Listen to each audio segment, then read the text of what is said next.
தேனி மாவட்டம் உத்தமபாளையம் ஒருங்கிணைந்த நீதிமன்ற வளாகத்தில் 4 அம்ச கோரிக்கைகளை வலியுறுத்தி வழக்கறிஞர்கள் சங்கத்தினர் உண்ணாவிரத போராட்டத்தில் ஈடுபட்டனர்.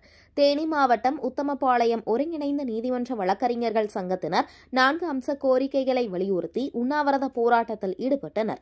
உத்தமபாளையம் நீதிமன்ற வழக்கறிஞர்கள் சங்கம் தலைவர் கணேசன் தலைமையில் ஒன்று கூடிய வழக்கறிஞர்கள் கீழமை நீதிமன்றங்களில் இ-பில்லிங் முறையை ரத்து செய்ய கோரியும் உத்தமபாளையத்தில் மாவட்ட கூடுதல் அமர்வு நீதிமன்றம் விரைவில் அமைக்க வேண்டும் என வலியுறுத்தியும் வழக்கறிஞர்கள் சேமநல நிதியினை ரூபாய் 10 லட்சத்திலிருந்து ரூபாய் 25 லட்சத்திற்கு உயர்த்த வேண்டும் என்றும் மேலும் வழக்கறிஞர் பாதுகாப்பு சட்டத்தினை தமிழ்நாட்டில் அமல்படுத்த கோரியும் உண்ணாவிரத போராட்டத்தில் ஈடுபட்டனர்.